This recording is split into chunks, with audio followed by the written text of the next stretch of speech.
साथियों, इस वक्त हम मौजूद है पाकिस्तान पीपल्स पार्टी के मरकज़ी रहनुमा सेनेटर ताज हैदर साहब के पास, जो आज इलेक्शन कमीशन तशरीफ़ लाए थे ताकि सिंध में जो बलदियाती इंतखाबात होने वाले हैं तो उसमें जो मुश्किलात हैं, जो वहाँ मसाइल आगे आ रहे हैं, उस सिलसिले में इलेक्शन कमीशन को ब्रीफ कर सके।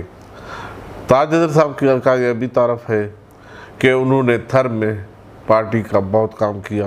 वहाँ पर पानी की कमी थी, वहाँ पर जो मौत हो रहे थे, वहाँ पर जो मसाइल थे, उसके बारे में भी ताज साहब का बड़ा किरदार रहा है ताकि उनके मसाइल हल हो जाए।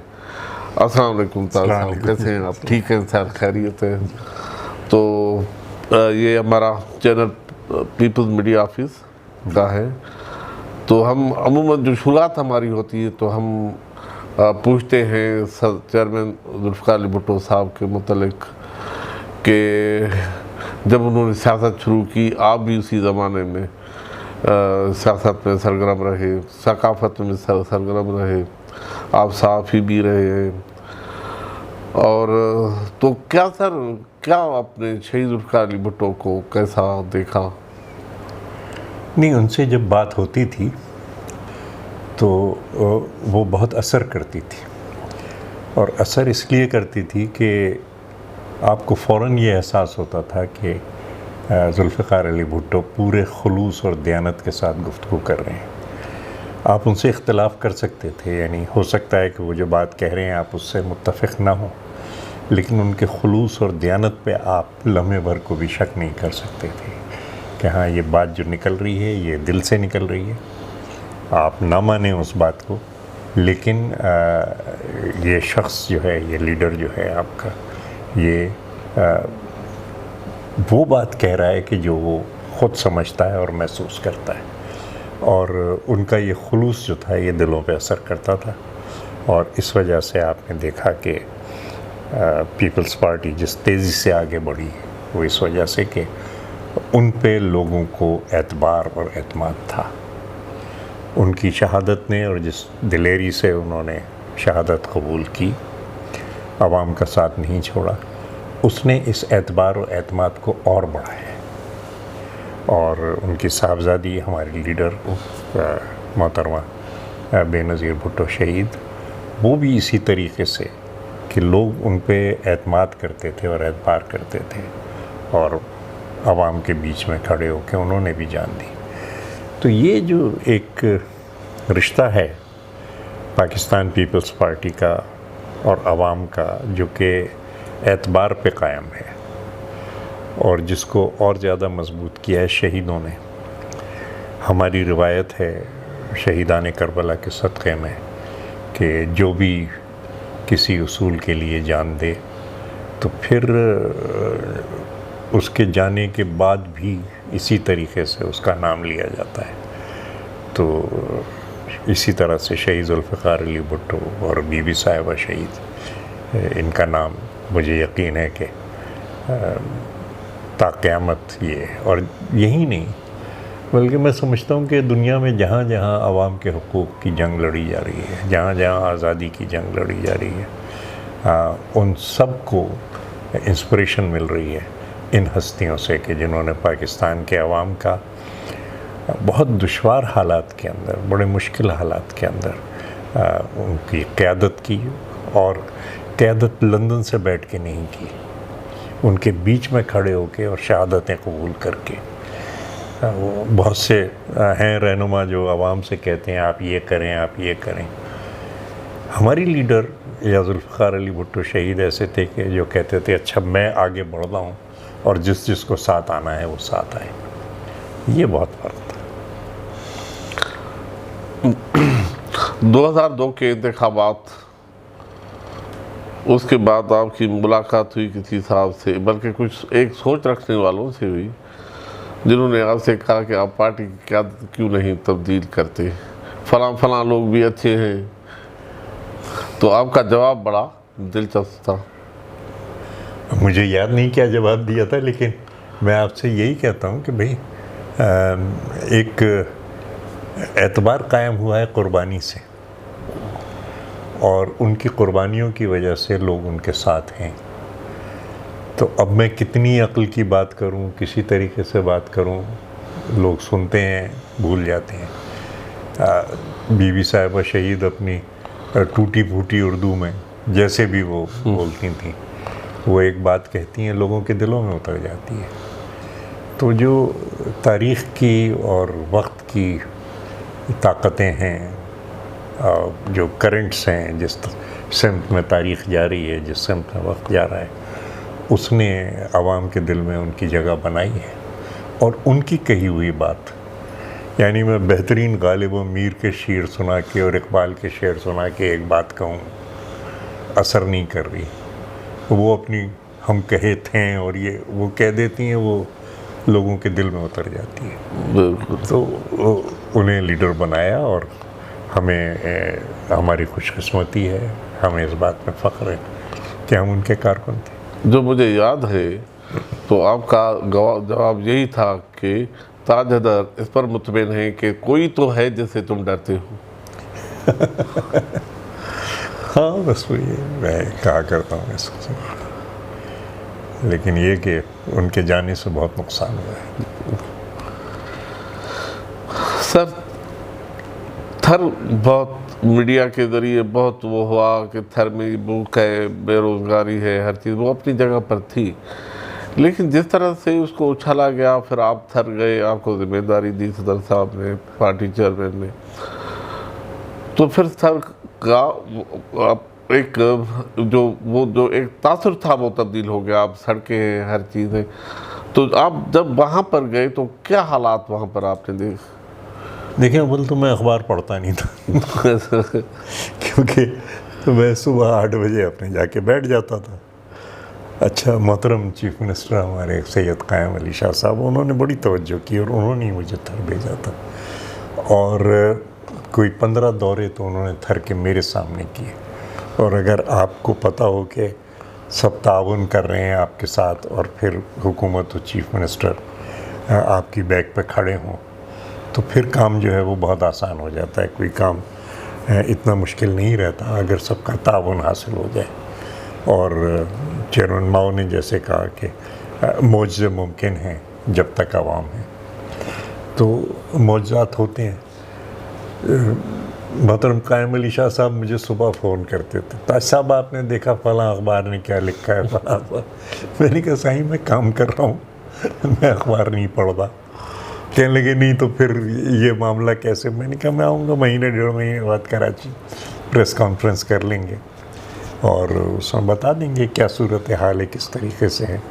लेकिन इस वक्त हमें पूरी तवज्जो अपने काम पे देनी है। बहरहाल उनकी पूरी सरपरस्ती रही, पूरी सपोर्ट रही और लीडरशिप उनकी रही।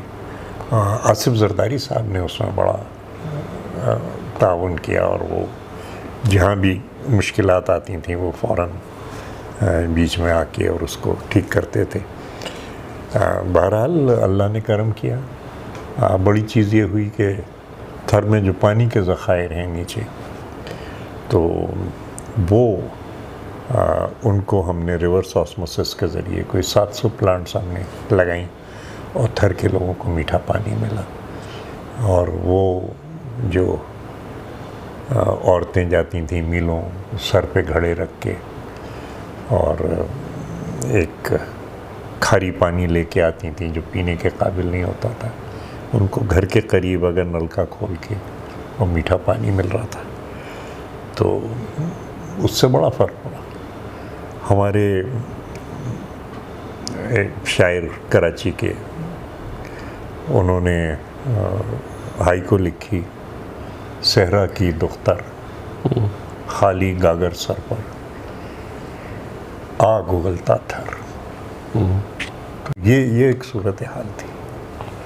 और ये सूरत हाल जब बदली तो साहिल आज़ाद साहब का मैं जिक्र कर रहा हूँ, 6-7 ज़बानों में शायरी करते थे, उन्होंने थर के ऊपर ये लिखी। फिर एक और भी लिखी थी जो मैं नहीं सुनाऊंगा आपको, तो क्या 5 स्टार डिनर और क्या सेमिनार थर, ये भी उन्होंने कुछ लिखी कि जो बहुत से लोग करते थे वहाँ पे। हम तो वर्कशॉप वगैरह करते थे, सैकड़ों आदमी अगर आए वो ही दाल चावल अपने रख देते थे सामने और माशाल्लाह कामयाबी होती थी। बड़ा ज़रूरी है कि अपने मकासद को वाज़े रखा जाए और जो रुख मुतय्यन किया है शहीद जुल्फ़िकार अली भुट्टो ने और बीबी साहिबा शहीद ने, यानी मैंने पूछा उनसे, मैंने कहा जनाब बड़े बड़े एक बाशी मसले होते हैं, बड़े बड़े डिसीशंस लेने होते हैं, हमें पता नहीं चलता कि क्या चीज़ सही है क्या गलत है, मुख्तलिफ ओपिनियंस आती हैं, तो साईं हमें ज़रा सा गाइड कीजिए कि क्या किया करें। कहने लगे इसमें क्या मुश्किल है, जो चीज़ गरीब के फ़ायदे में ठीक है, उसके नुकसान में गलत है। कहने लगे तुम्हें क्या ज़रूरत है इतनी किताबें पढ़ने की और फ़लाँ की थ्योरी और फ़लाँ की है, सीधी सी बात है, जो चीज़ गरीब के फ़ायदे में है वो ठीक है, वो कर दो।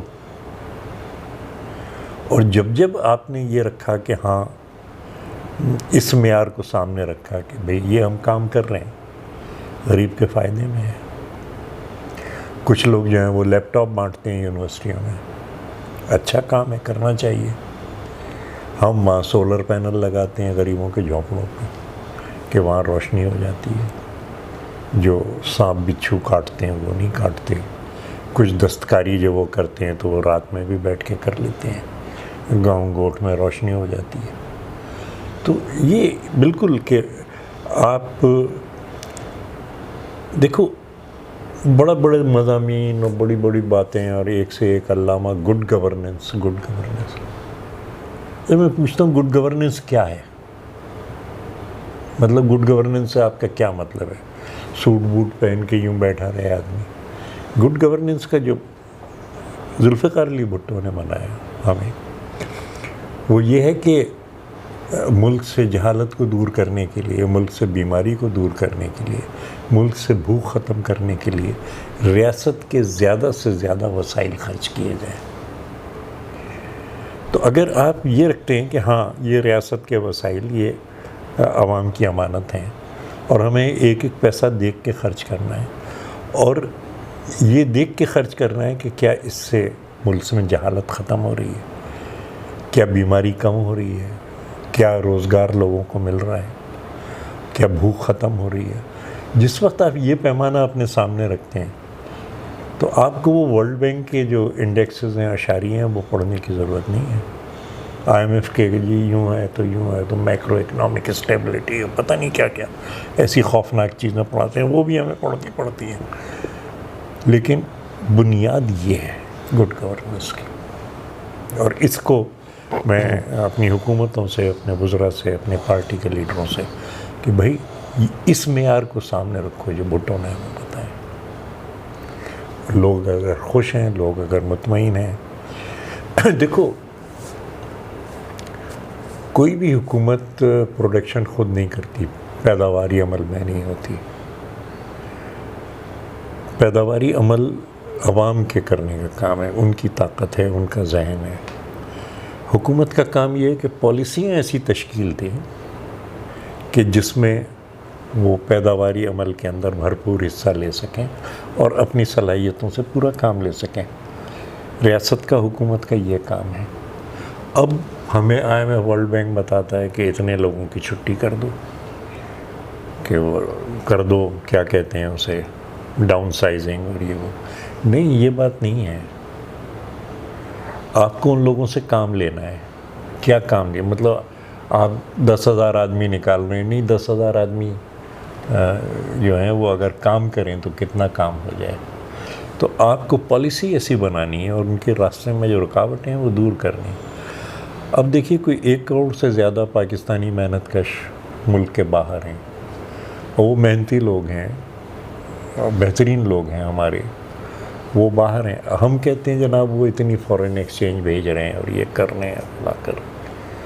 भाई अगर वो मुल्क में रह के काम करें तो कितनी बरामदात कर सकते हैं। आपने क्या वो सनतें लगाई, आपने एग्रीकल्चर के अंदर कुछ काम किया आपने कि उनके जो सलाहियतें हैं वो मुल्क के अंदर इस्तेमाल हों। वो अपने बीवी बच्चों को घर बार को छोड़ के अब पेट्रोल की कीमत गिरी है, अब वहाँ जंग हो रही है, ये है, लाखों लोग पाकिस्तानी वापस आ रहे हैं। अब वापस आ रहे हैं मुल्क में, पहले इतने बेरोज़गार बैठे हैं, आप उनको कहाँ से रोज़गार फराहम करेंगे? ये खुश हैं कि जी इतनी फॉरेन एक्सचेंज और आ गई, क्योंकि उन्होंने जो कुछ बचा के बाहर रखा था, जो कुछ भी असासे थे, वो औने पौने बेच के वो पैसा यहाँ लेके आए। लेकिन ये महीने 2 महीने की बात है, उसके बाद फिर ये होगा कि अच्छा भाई अब ये कहाँ काम करें, किस तरीके से करें। जुल्फ़िकार अली भुट्टो मुल्क को सनती तरक्की, यानी बड़े बड़े सनती मंसूबे, वो स्टील मिल हो गई, या कामरा कॉम्प्लेक्स हो गया, या हैवी मैकेनिकल कॉम्प्लेक्स हो गया, या हैवी इलेक्ट्रिकल कॉम्प्लेक्स हुआ, ये तमाम चीज़ें मुल्क के अंदर बनाई। मुल्क हरचंद के जब शुरू में मसले एकदम से आए और ये नहीं बना था, तो उन्होंने पासपोर्ट पाकिस्तानियों को बुनियादी हक़ और मुख्तलिफ़ ममालिक में गए कि भाई आप दूसरे मुल्कों के लेबर से काम लेते हैं, आप हमारे, तो वो एक आर्जी वो अमल था। लेकिन जैसे ही ये इदारे खड़े हुए तो फिर सूरत हाल ये हो गई कि अखबार में इश्तहार आता था नौकरी का, लोग मिलते नहीं थे, क्योंकि इतने ज़राए रोज़गार पैदा हुए। तो अब बड़ी चीज़ ये है कि आप मुल्की पैदावार को किस तरीके से बढ़ाएं, मुल्की पैदावार की क्वालिटी किस तरीके से बेहतर करें, और जो पैदावारी लागत है उसको किस तरीके से कम रखें, ताकि आप आलमी मंडी के अंदर अपना सामान निकाल सकें।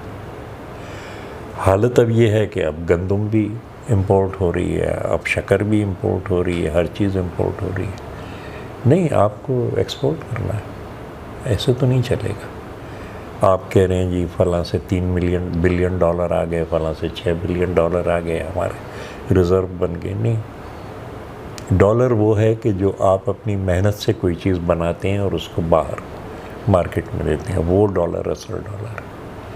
ये कर्ज़ का डॉलर जो है वो डॉलर नहीं है। अच्छा सर, कराची को आपने बार बार बदलते देखा है। एक वो कराची था जहाँ अहले-इल्म जो उर्दू स्पीकिंग की क़यादत कर रहे, या इख्तिलाफ हो तो शायरी हुई या कुछ मतलब के तहरीरी तौर पर। फिर कराची ने ऐसा पलटा खाया कि वहाँ पर केटू, कंटुटा और ऐसे लोगों का गलबा हुआ, और अब सूरत हाल चेंज हो गई है। तो वो जो था कराची, जो जैसे जो तब्दील किया गया कराची शहर को, कि ऐसे दहशतगर्दों के ज़रिए कराची के मामला चलाने की कोशिश की गई, तो क्या मतलब है कि देखिए, आमरीत की कुछ मजबूरी होती है।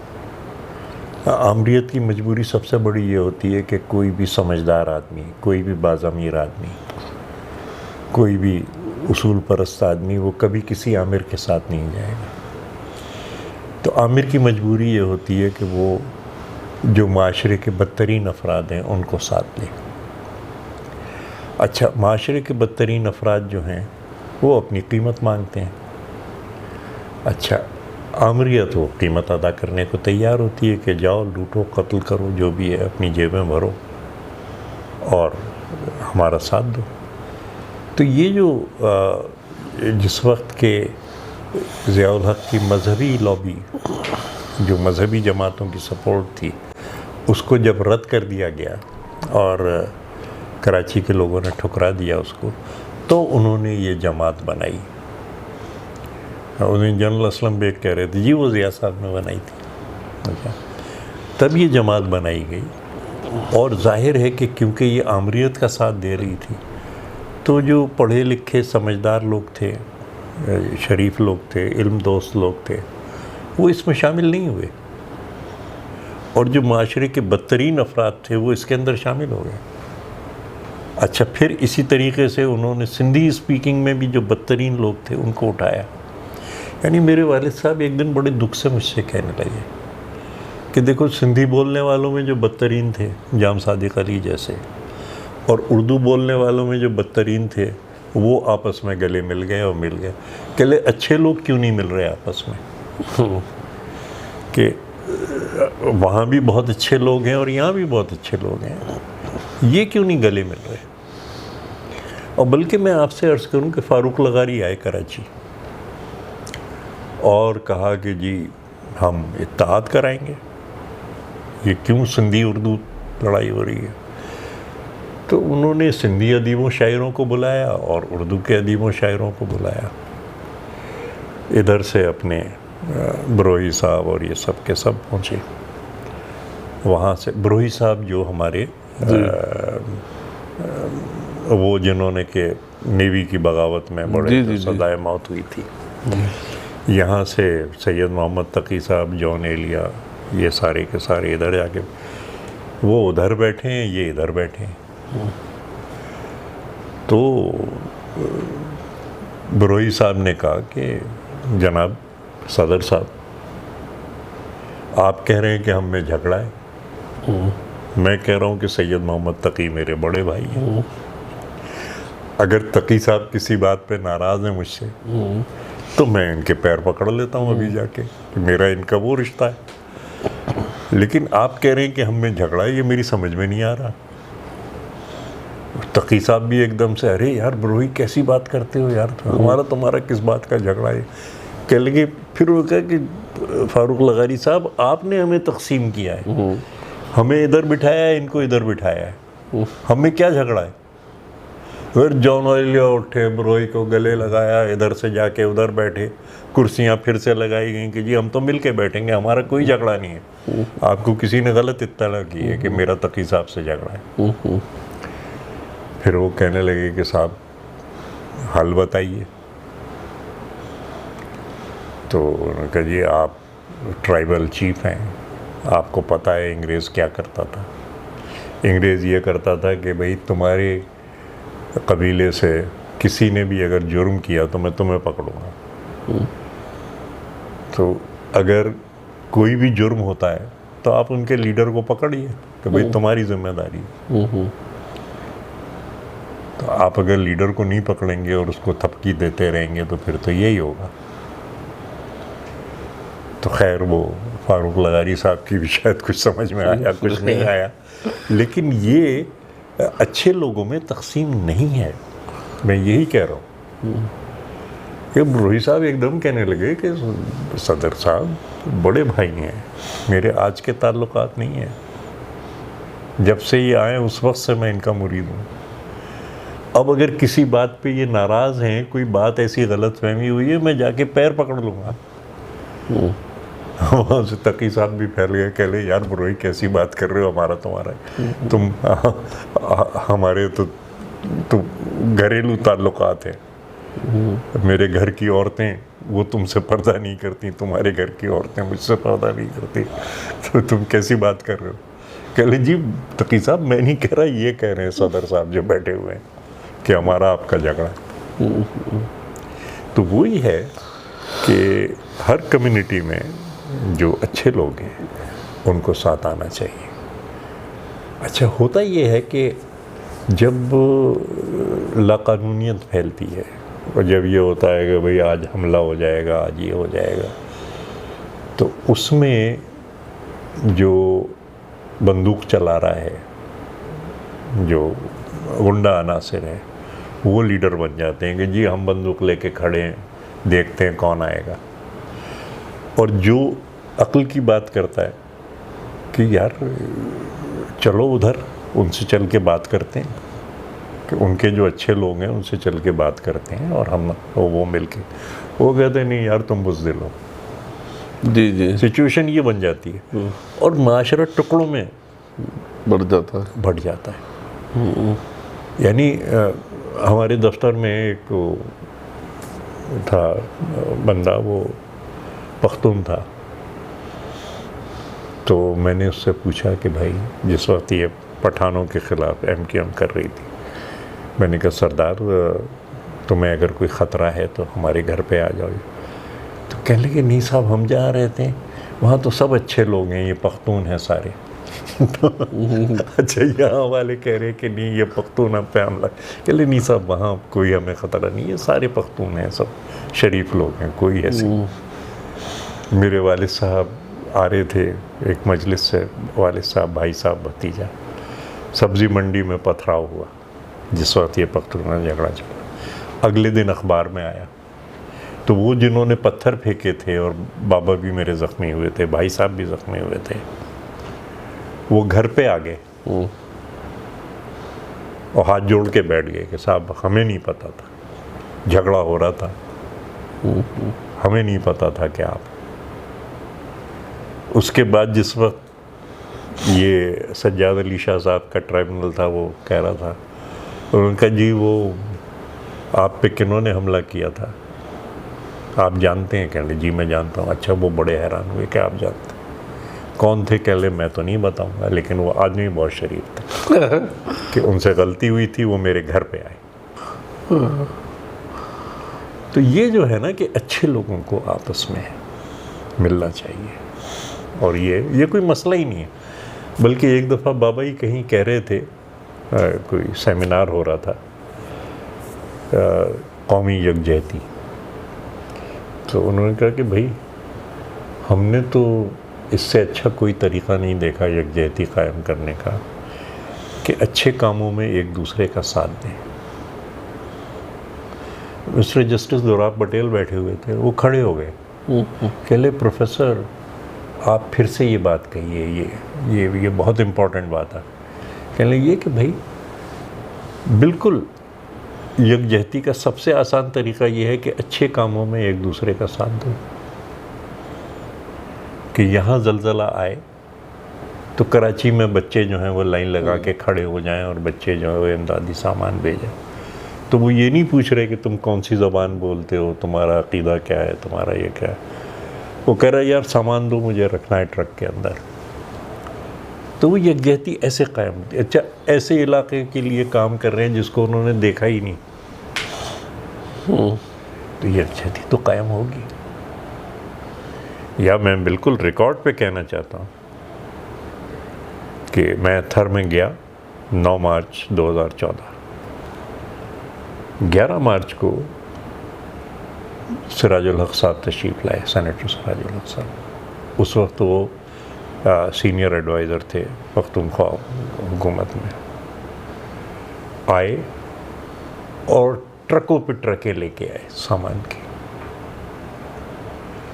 और फिर जब काम देखा उन्होंने तो कहने लगे ताज साहब आप जब तक कहेंगे मैं यहीं हूँ, मैं वापस नहीं जा रहा। कल 40 डॉक्टर आ रहे हैं, 40 डॉक्टर। जब हमारे डॉक्टर जो थे वो उनका तबादला होता था, वो छुट्टी ले लेते थे। पख्तूनख्वा के 40 डॉक्टर, 13 उनमें लेडी डॉक्टर्स थी। तो मैंने हिदायत की कि लेडी डॉक्टर्स को अच्छी जगह रखा जाए, शहरों में रखा जाए। तो उनकी जो सीनियर डॉक्टर थी वो कहने लगी कि साहब बीमारियां तो देहातों में ज़्यादा हैं, कैजुअल्टीज़ वहाँ हो रही हैं, तो आप हमें शहरों में क्यों रख रहे हैं?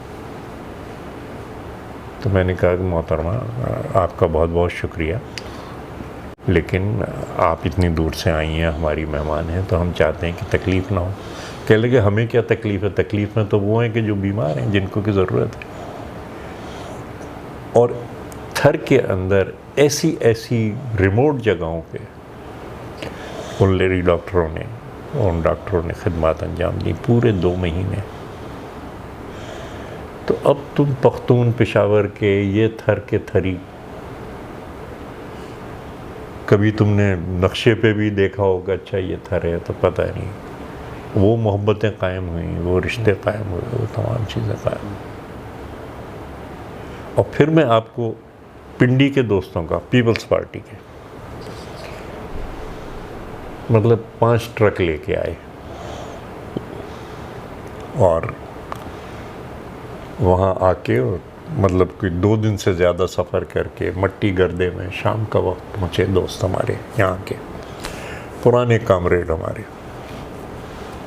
और कहने लगे जनाब ये सामान हम लाए हैं आपके, बहुत शुक्रिया।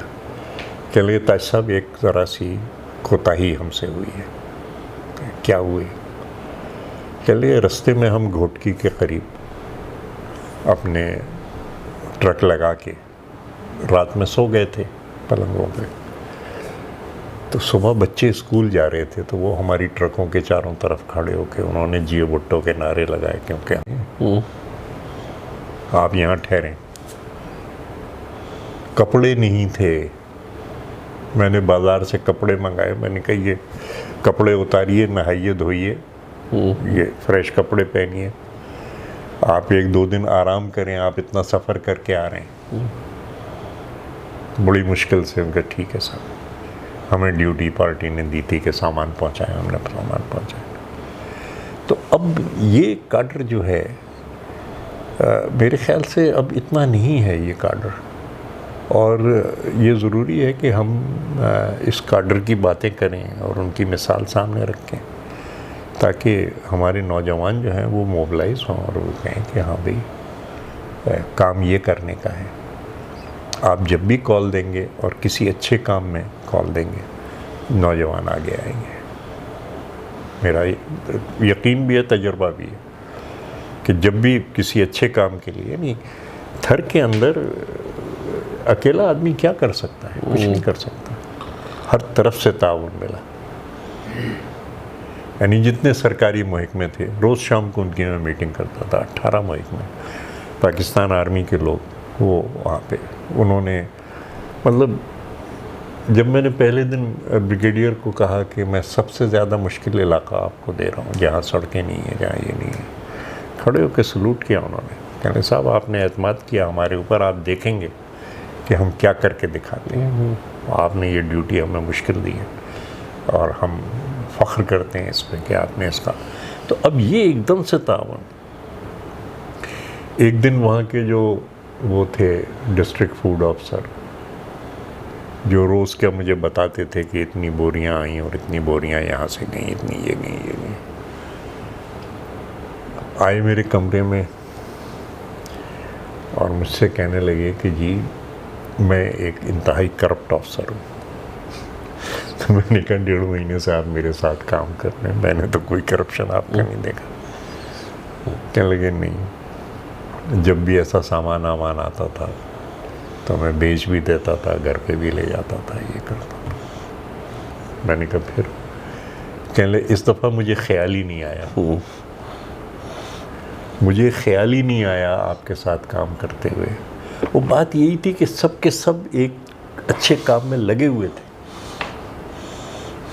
चले मुझे दूर दूर तक ख्याल नहीं आया कि गंदम की आधी बोरी 50 किलो की मैं कहीं बेच दूं या कुछ करूं या अपने घर पे ले जाकर रखूं। तो जब अच्छे काम होने शुरू होते हैं तो बुरे लोग भी अच्छे बन जाते हैं। मैंने तो ये देखा है, तजुर्बा मेरा ये है। यानी ये सिराजुल हक साहब खजूरों के ट्रक लाए। अब खजूर मेरी कमज़ोरी है, मैंने 2 उठाई और लेकिन एकदम फिर मैंने वापस रख दी। तो वो कोई मुझे कहने लगा साहब अभी हम धो के लाते हैं आपके लिए। मैंने कहा नहीं। मैंने कहा मैं 2 उठाऊंगा तो ये मिनटों में ट्रक खाली हो जाएगी। तो ये इमदाद की है और इमदाद वालों को, हालांकि मेरी कमज़ोरी है खजूर, और उसी के तहत मैंने ही उठा ली थी। खैर बात हो गई, कोई 11 बजे 11:30 बजे करीब काम ख़त्म करके हम पहुँचे अपने जहाँ सोते थे सर्किट हाउस में। तो वहाँ दुबई के एक प्रिंस बैठे थे और मुझसे कहने लगे शेख मैं आपका इंतज़ार कर रहा था। तो मैंने कहा कि जी माफ़ कीजिए मैं वहाँ था और मुझे इत्तला भी नहीं थी कि आप इंतज़ार कर रहे हैं। तो फिर उन्होंने गिफ्ट किया खजूरों का एक पैकेट कि ये मैं ख़ास तौर से आपके लिए। मैंने संदीप कुमार से कहा कि यार तुम नहीं जानते ये फ़कीर को कि तो अल्लाह ने भेजा है उन 2 खजूरों को रख देने की वजह से। तो मैंने कहा कि देखें प्रिंस ये इमदादी सामान का तो नहीं है। कहने लगे नहीं ये मैं ख़ास तौर से लाया था कि जो लोग वहाँ सरबराही कर रहे हैं उनको मैं गिफ्ट करूँगा। तो वो जागते रहे मेरे इंतज़ार में कि वो मैं आऊँगा तो वो गिफ्ट मुझे करेंगे। तो नज़ीर भाई अच्छे काम करो, हर एक ताउन करता है, हर एक ताउन करता है, कोई मसला ही नहीं है। मतलब थर में लोग इतना वो कहते थे जी यहाँ पे ये है। जिस वक्त मैं जा रहा था थर तो मेरी बेगम अपना सूटकेस लेके आई कि नहीं वहाँ तो बड़ी मुसीबत है, अकेले आप ना जाएं, मैं साथ आऊँगी। और मैंने कहा कि भाई बिस्मिल्लाह आओ। और वो भी दिन रात अपने काम में लग गई, इधर से उधर अपने काम कर रही हैं, सब कर रही हैं। और लोगों ने कहा, मुझे ख़ास तौर से मैं सेनेटर करीम ख्वाजा को कहता हूँ, उन्होंने बार बार ये कहा कि ताजदर साहब हम मान गए, आप आए, बेगम साहिबा भी आई और वो भी इसी तरीके से काम कर रही थी। मेहरबानी है उनकी कि उन्होंने इतने अच्छे तासुरात हुए। लोग ये कह रहे हैं कि हाँ, और कोई मुश्किल नहीं थी। मैं बिल्कुल आपसे कहता हूँ कोई मुश्किल नहीं थी, अल्लाह ने मदद की। पानी निकला, आरओ प्लांट्स लगी। अब एक दिन गाड़ी पे जा रहे थे, नाहिद कहने लगे रोके बैक करें। आया क्या बात है? तो आरओ प्लांट पे एक बच्चा प्लास्टिक का टूटा हुआ लोटा नल खोलता था, भरता था, ऊपर डालता था। 3-4 साल का बच्चा था, फिर ऊपर डालता था, पानी बह रहा था। अच्छा, जो बहने वाला पानी था वो नाली से एक हौज में चला जाता था आरओ प्लांट कि वहाँ मवेशी पानी पीते थे। वो डाल रहा है अपने में। वो गई, उसे गोद में उठाया और मैंने कहा बेटा बहा जितना पानी तो बहा सकता है, ये करबला के प्यासों के सदक़े अल्लाह ने हमारे ऊपर करम किया कि यहाँ इस रेगिस्तान के अंदर मीठा पानी नहीं। मैं तो कह के निकल गया। संदीप कुमार ने मुझे बाद में बताया कि हिंदुओं ने 3 इमाम बारगाहें मिट्टी में खोल दी और हुसैन करते निकलते कि करबला के प्यासों के सदक़े में यहाँ में पानी मिला है। सही हो। तो सर कराची में अभी हालिया बारिश हुई तो तनकीद का निशाना सिंध को बनाया गया। हालांकि मतलब आपसे बेहतर कौन जानता है कि सिंध कमाता है और वफा खाता है। छोड़ो यार इस बात को। देखो, तनकीद करने वाले जो भी आदमी फील्ड में काम कर रहा है वो तनकीद नहीं करेगा। वो कभी जो दूर से बैठा देख रहा है तमाशा वो तनकीद करेगा। तो मैं तो तनकीद को सुनता भी नहीं। और मैं इन लोगों को भी, अपने दोस्तों को सिंध गवर्नमेंट में कहता हूँ कि यार तुम टीवी देखते रहते हो, उसमें तनकीद सुनते रहते हो, फिर के उनका जवाब देते रहते हो। देखिए ये क्या बात है? क्यों अपना टाइम ख़राब कर रहे हो? काम करो। वहाँ भी खट्टूमल आए। खट्टूमल मुझसे कहने लगे ताज भाई ये MMD है। मैंने कहा खट्टूमल भाई MMD क्या? कहने लगे ये मीडिया मेड डिजास्टर है। ये MMD है। अच्छा, मैंने फ़ायदा उठाया। आती थी अखबारों में, चीफ मिनिस्टर कायम अली शाह कहते ताज साहब फलां ये कह रहा है, ये कह रहा है, ये कह रहा है, आप बताइए क्या मदद चाहिए। मैं कहता 50,000 बोरियां और भिजवा दें। तो मैं उस तमाम चीज़ को इसमें यूज़ कर रहा था कि हाँ, और मीडिया का शुक्रगुजार हूँ कि उन्होंने इतनी बुरी भली बातें कही हमारे लिए, इतनी तनकीद की, जिसकी वजह से हमें वसाइल बेइंतहा मिले। और मैं यही कहता हूँ कि भाई तनकीद करने वालों का शुक्रिया।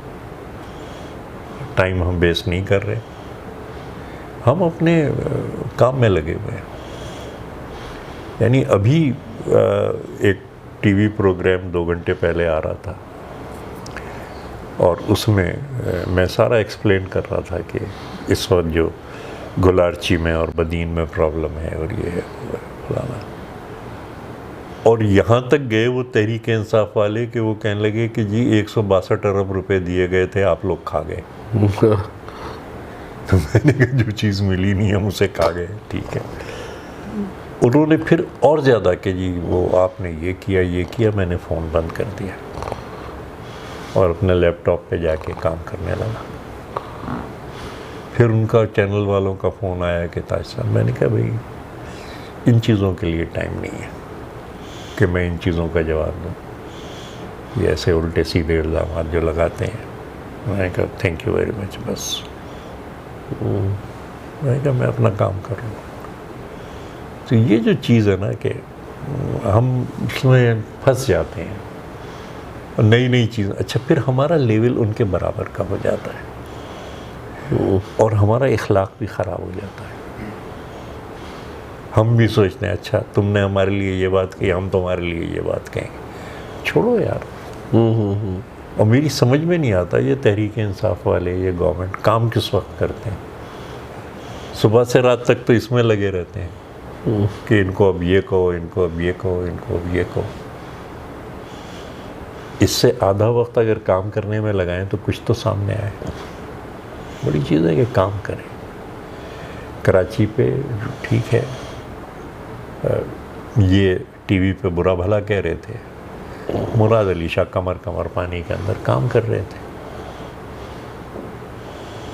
तो बात तो वही है कि लोग तो देख रहे हैं कि यार चीफ मिनिस्टर जो है वो खड़ा हुआ है नाले के ऊपर कीचड़ के अंदर, और जाहिर है कि ब्यूरोक्रेसी सबसे बड़ी रुकावट होती है और चीफ मिनिस्टर खुद खड़े होकर ब्यूरोक्रेसी से डील कर रहा है। और फिर उन्होंने खुद भी कहा, मैं सुन रहा था कि देखिए आप लोग जो भी इलाका दिखाते हैं वहाँ प्रॉब्लम है तो मैं पहुँच जाता हूँ। तो ख़बर तो नेगेटिव चल रही है कि जी वहाँ पानी खड़ा है। मुराद ने उससे ये फ़ायदा लिया कि अच्छा वहाँ पानी खड़ा है, मैं पहुँच रहा हूँ। तो उस तनकीद से फ़ायदा उठाया कि जी अभी आधे घंटे पहले आया था टीवी पे, मैं आ गया हूँ, भाई क्या प्रॉब्लम क्या देखते हैं इसे। तो उससे आपका काम बेहतर, यानी इस क्राइसिस के अंदर भी मुराद अली शाह साहब ने अपना काम बेहतर किया उस तनकीद से। ये एक मुस्बत अप्रोच होती है। एक ये होती है मैंने टीवी देखा, मेरा ब्लड प्रेशर हाई हुआ और मैंने और सुनाई उनको, ब्लड प्रेशर भी हाई किया। नहीं भाई, अपना काम बिल्कुल फोकस करके अपने काम पे काम करते रहो। और हर मसले का हल है इंजीनियरिंग के ज़रिए, टेक्नोलॉजी के ज़रिए। सोचो कि किस तरीके से करना है, मशवरा करो लोगों से कि भाई ये मामला आ रहा है, कैसे करें इसे। ये मैं बिल्कुल जब मैं नौजवान था तो मैं भी गुस्से में आ जाता था ना। अब ये सफ़ेद बालों वाला सिंधी जो है वो कहता है नहीं, जज्बात का सियासत में कोई जगह ही नहीं, सिर्फ अक़लियत। From emotionalism we have to move to rationalism. Bhutto जज्बाती होते थे, ये है, और आशिक थे, मोहब्बत करने वाला जो है वो जज्बाती हो जाता है, लेकिन जो फैसले करते थे वो अक्ल से करते थे, मशवरे से करते थे। मैंने बहुत सी मीटिंगें जो जुल्फ़िकार अली भुट्टो एक एक करके वो सबकी सुनते थे, खामोश रहते थे, कोई सवाल करते थे कि ये ज़रा बताइए, तो फिर वो नोट्स लेते रहते थे। उसके बाद जो वाइंड अप करते थे वहाँ पता चलता था कि ये आदमी कितना ज़हीन है और क्या। यानी ज़ियारत में बाबा के साथ एक बाबा वाइस चांसलर थे वहाँ बलूचिस्तान के, जो भी हालात थे,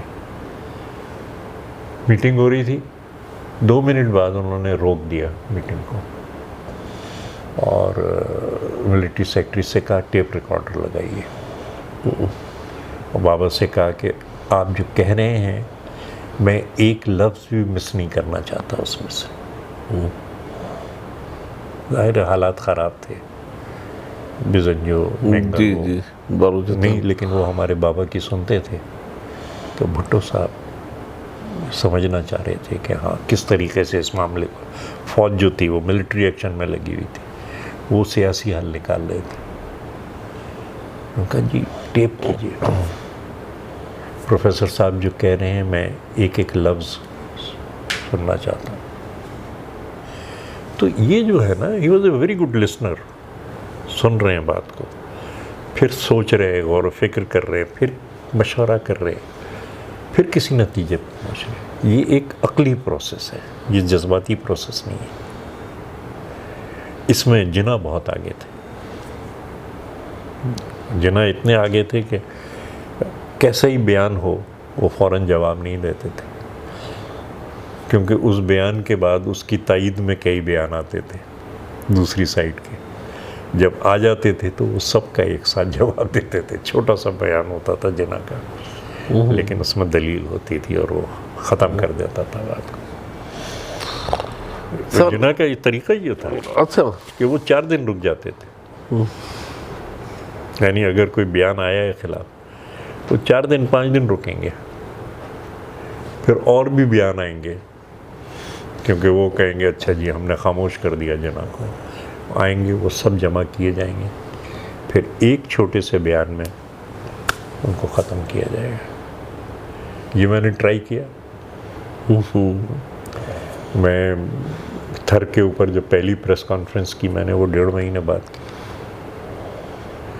हर चीज़ आती रही, ये आता रहा वो। फिर मैं कराची आया 1 दिन के लिए, और वहाँ मैंने प्रेस को एड्रेस किया, और वहाँ मैंने कहा कि ये MMD था।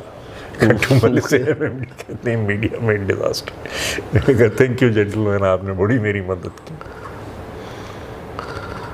अच्छा सर, अब आते हैं आखिरी सवाल है सर कि आज जो मुल्क के सियासी हालात हैं,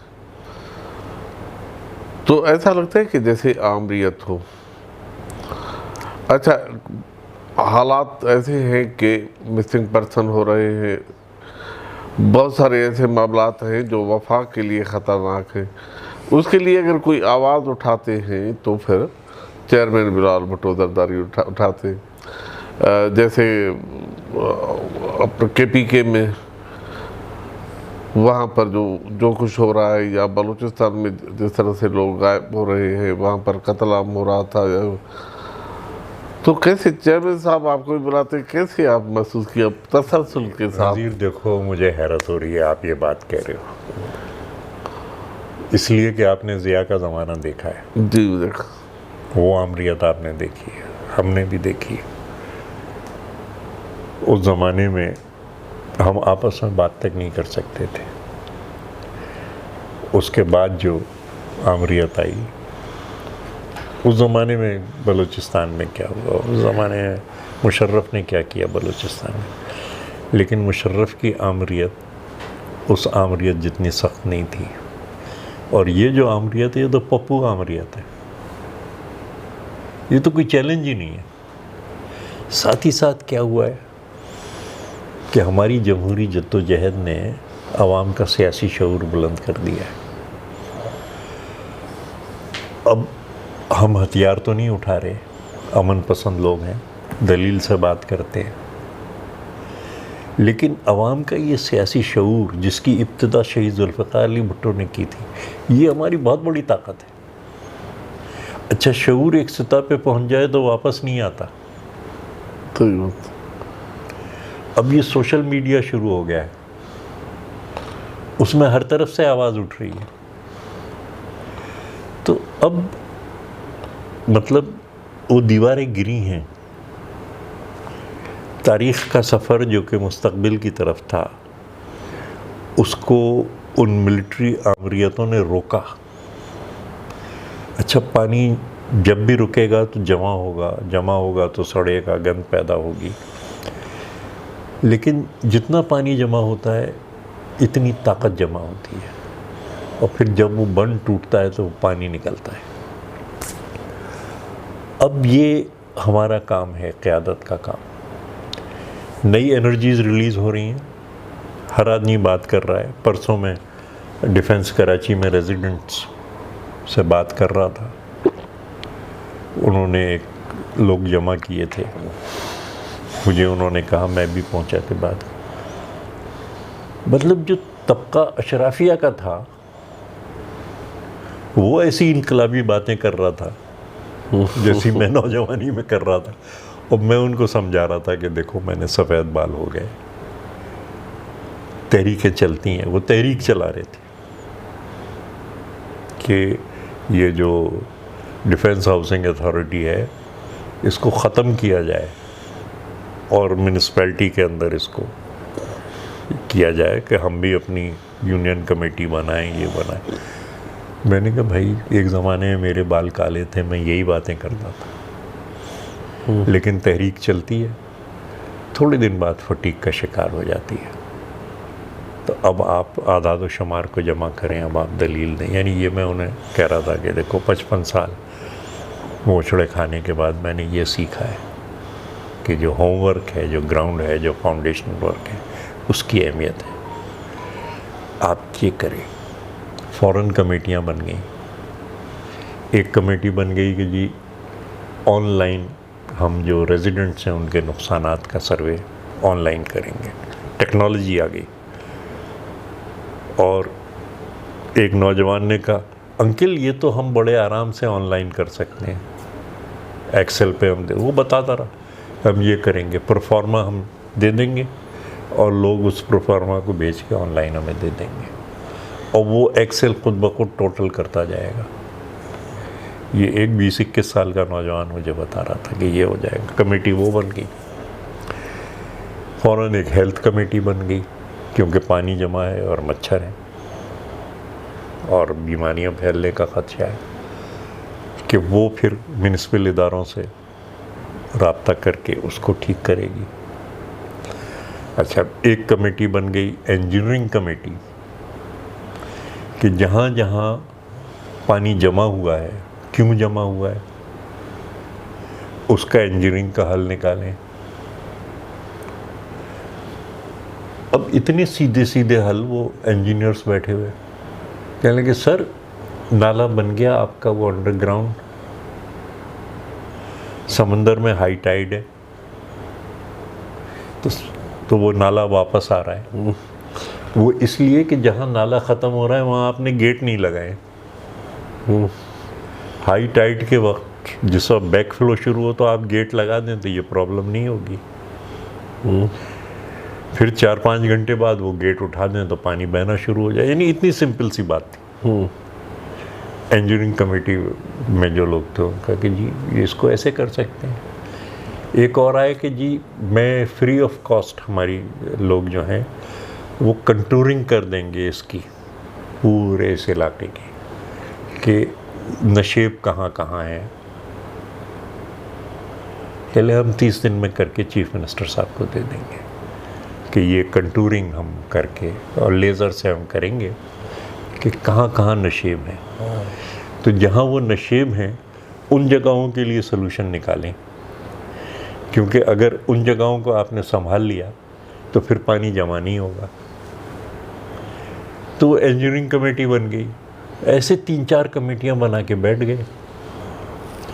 तो अब मतलब शऊर भी है, शऊर के साथ ये अहलियत भी है और वो समझते हैं कि नहीं मिल के सलूशन निकालो।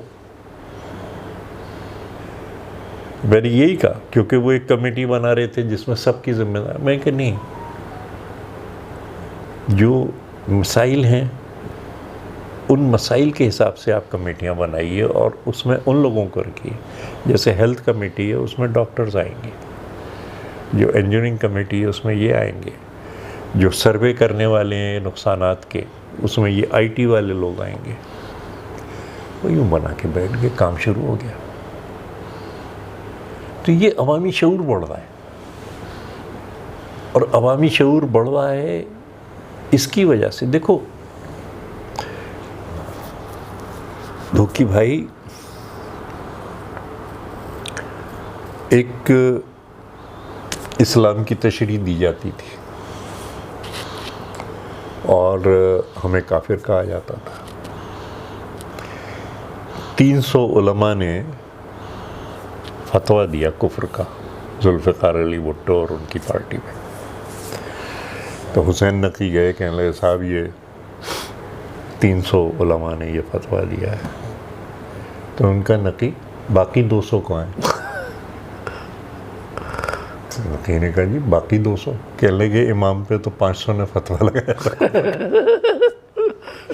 कहले इमाम पे 500 ने लगाया था, तो यार उन 200 को तलाश करो जो नहीं है। अच्छा, भुट्टो ने जवाब दिया, वो जो है ना, पहला उसूल इस्लाम हमारा दीन है, तो इस्लाम की दरबारों वाली तशरीह नहीं, बल्कि इस्लाम की तरक्की पसंद। उन्होंने कहा कि इस्लाम मसावात का हुक्म देता है और मसावात कायम करने का बेहतरीन तरीक़ा सोशलिज्म है। दो जुमलों में उन्होंने न सिर्फ ये कि सारे दलाइल रद्द कर दिए, रास्ता भी बता दिया कि ये है। जी। अच्छा, आज वो लोग जो कुफ्र का फतवा देते थे वो आज हमारे साथ खड़े हैं। आज हमारे साथ हैं। तो ये हमारी फतह है। ये कहा गया कि जी, हम कहते थे जमहूरियत हमारी सियासत है, लोग कहते थे नहीं, इस्लाम में तो जमहूरियत की गुंजाइश ही नहीं। आज वो कहते हैं और कि जी जमहूरियत और आइन और ये हमारी फतह है, ये हमारी। हम कहते थे सोशलिज्म हमारी मईशत है और ये मगरबी निज़ाम मईशत जो हम पे थोपा जा रहा है, हम इसको रद्द करते हैं। आज IMF के और वर्ल्ड बैंक के सबसे बड़े दुश्मन वो हैं कि जो हमारे ख़िलाफ़ बात करते थे।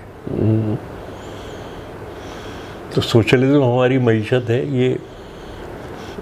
ये हमारी फतह है कि जो मुखालफिन थे 50 साल पहले, वो आज कह रहे हैं कि नहीं, यही चलेगा।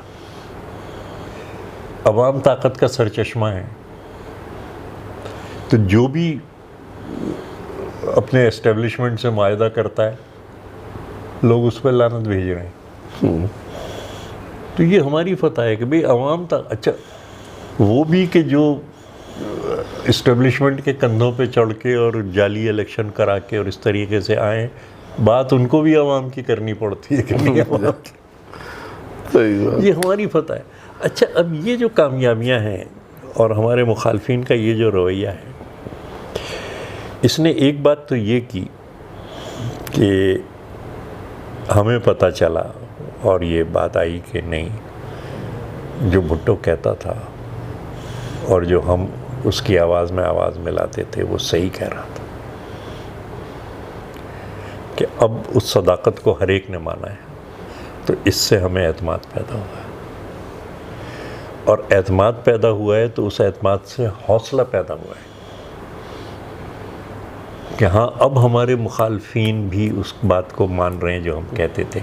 अब हमें आगे बढ़ना है और इसको अमली जामा पहनाना है। तो ये है कि एक सच्चाई की तस्दीक और तस्दीक के बाद अमल, ये एक प्रोसेस है तारीख़ का। और तारीख़ हमेशा मुस्तक़बिल की तरफ बढ़ती है, आगे की तरफ बढ़ती है, पीछे नहीं है। ये बड़ी टेम्परेरी चीज़ें होती हैं, जैसे बहाव के ऊपर आप बंद बन जाते हैं। तो ये नाज़िम हिकमत ने तुर्की के जो बड़ी खूबसूरत एक छोटी सी नज़्म है, ये तुम्हारी जो दीवार है ये हमारे बहाव के आगे नहीं रुक सकेगी। तो ये जो है ना कि भाई तुमने ये दीवारें खड़ी की हैं, तारीख़ आगे बह रही है। चौथी नस्ल इस वक्त जिए भुट्टो का नारा लगा रही है। आप जाते हैं इधर गोट में, गांव में, कच्ची आबादियाँ, जिए भुट्टो चौथी नस्ल है। तो ये आवाज़ें आप नहीं दबा सके, आपको पीछे हटना पड़ा। ठीक है, हमने जो भी कह लीजिए उनको कि मुश्किलात उठाएं, जो भी है वो फलाना, हमसे पहले जो थे जिन्होंने अयूब आमरीत के अंदर जद्दोजहद की, जो अंडरग्राउंड मीटिंगें करते, भुट्टो ने काम ये किया कि सोशलिस्टों को एक सियासी प्लेटफॉर्म दे दिया। और उनकी जो वाहियत पार्टी थीसिस है उसमें यही है कि दाएं बाजू की जमातें, उनका एक सियासी प्लेटफॉर्म है, मजहबी जमातों का सियासी प्लेटफॉर्म है, तरक्की पसंदों का कोई सियासी प्लेटफॉर्म नहीं है। इसलिए एक पार्टी बनाने की ज़रूरत है जिसमें तरक्की पसंद आ सके। हम ट्रेड यूनियनों में काम करते थे, छुप छुप बैकग्राउंड रह के हम काम करते थे, और ज़रा से भी शक शुबा हो जाता था तो फिर जेल, और फिर ये जिस तरीके से हसन नासिर को कत्ल किया, ये किया, ये चीज़ें होती थी। उनकी कुर्बानियों पे हम आगे बढ़े, हमने सियासी जमात बना ली, और सियासी जमात बना के हम इक़्तिदार के ऐवानों तक पहुंच गए, ये उनकी कुर्बानियों पे। यानी कायद-ए-आज़म के मज़ार पे मुज़ाहरा ख़वातीन कर रही थी, एक ख़ातून को टीयर गैस का शेल लगा और वो हामिला थी पूरे दिनों से, वो बच्चा फुटपाथ पे पैदा हुआ कायद-ए-आज़म के मज़ार के सामने, और उन खातून का इंतकाल हो गया। दूसरी माँ ने उस बच्चे को पाला। आज वो बच्चा पीपल्स पार्टी डिस्ट्रिक्ट ईस्ट का जनरल सेक्रेटरी है, जो फुटपाथ पे पैदा हुआ था। तो ये जो है कि हमसे पीछे वालों ने जद्दोजहद की और मामले को यहाँ तक पहुँचाया। कत्लगाहों से चुनकर हमारे अलम और निकलेंगे उस शख्स के काफ़िले। हमने जद्दोजहद की, भुट्टो के परचम तले हम इस मामले को और आगे ले गए। 4 आमरीतों का हमने मुकाबला किया, और अब इस पप्पू आमरीत का हम मुकाबला कर रहे हैं। लेकिन करोड़ों वो हैं जो हमारे पीछे आ रहे हैं। वो 5-6 साल का बच्चा जो किसी गली में खड़ा जिए भुट्टो का नारा लगा रहा है, उससे डरो, हम चले जाएंगे, वो आएगा, और जब वो आएगा तो तुम्हारा निशान तक मिट जाएगा, आप नहीं रोक सकते। सही बात है, सही बात है, बिल्कुल। चेयरमैन साहब को आपने करीब से देखा, 2-3 जैसे थर में के लिए वो काम करते रहे, फिर कोविड हुआ, फिर अब ये जो बारिशें हुई, तो वो खुद एक चीज़ की निगरानी भी करते रहे, और ये चीज़ भी तो देखो वो सब चीज़ें अपनी जगह है, शायद कोई और भी कर सकता। जो बड़ी बात चेयरमैन ने की है वो इंतहा पसंदी और दहशतगर्दी का मुकाबला है। कोई ज़बान नहीं खोल सकता था मजहबी इंतहा पसंदी के ख़िलाफ़। पूरे इलाके, वहाँ पाकिस्तान का झंडा आप नहीं लगा सकते थे। इस्लामाबाद की पहाड़ियों तक वो पहुँच चुके थे, इस्लामाबाद के अंदर आके हमले कर रहे थे। चेयरमैन ने स्टैंड लिया, मजहबी इंतहा पसंदी नहीं होगी, दहशतगर्दी नहीं होगी, और बिल्कुल जैसे बीबी शहीद ने पूरे मुल्क को जमहूरियत के मामले पे मुत्तफ़िक़ किया था, और दहशतगर्दी से, मजहबी इंतहा पसंदी से लड़ाई ली थी, और उसमें वो शहीद हुई थी। चेयरमैन बिलावल भुट्टो अकेले थे, मतलब इंटीरियर मिनिस्टर एक दहशतगर्द को शहीद कह रहे थे डर के मारे। बहुत सीनियर पॉलिटिशियन हमारी पार्टी से निकले थे, इंटीरियर मिनिस्टर मुशर्रफ के, वो उसको कह रहे शहीद। चेयरमैन बिलावल भुट्टो ने उनको चैलेंज किया, और आज इस मुल्क के अंदर उनकी क़यादत में और उनके इनिशिएटिव पे, और फिर हालात ऐसे बने, सारा मुल्क मजहबी इंतहा पसंदी के ख़िलाफ़ मुत्तफ़िक़ है, और ये बहुत बड़ा काम है कि हम, वो कहते हैं जी आप FATF नहीं कर रहे, अरे हम जाने दे रहे हैं यार। FATF की बात कर रहे हो, हमने जाने दी हैं। हमारा चेयरमैन अकेला आदमी था जो खड़ा हुआ और आंखों में आंखें डाल के कहा कि मजहबी इंतहा पसंदी का हम मुकाबला करेंगे। अल्लाह उसकी हिफाजत करे। लेकिन असल काम और जो बहुत बड़ा काम है वो ये है कि पूरे मुल्क को मुत्तहिद किया उन्होंने इंतहा पसंदी के खिलाफ। बहुत बहुत शुक्रिया सर, आपका टाइम दिया। नहीं तो ये तो एक हिस्ट्री हुई, आपने जितनी बातें की हैं आने वाली नस्लों तक मुंतकिल होंगी, तो आपका बहुत बहुत शुक्रिया सर, थैंक यू।